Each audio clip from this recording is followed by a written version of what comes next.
Marilyn Monroe, one of the most iconic stars in Hollywood history, lived a life filled with beauty, fame, and endless struggles.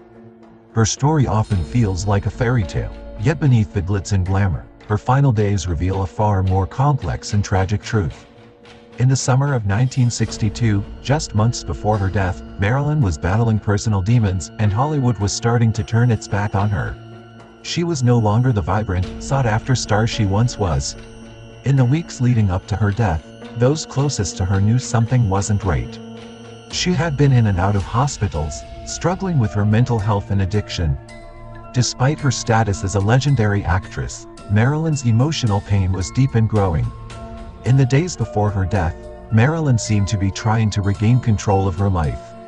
She had reportedly reached out to friends, attempting to rebuild some connections, but she remained distant and secretive. On the night of August 4, 1962, Marilyn's life would come to a tragic end.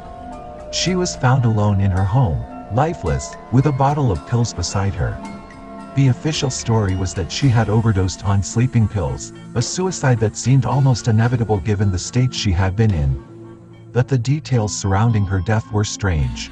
Why was her housekeeper the one to discover her body and not someone she had been in contact with that day?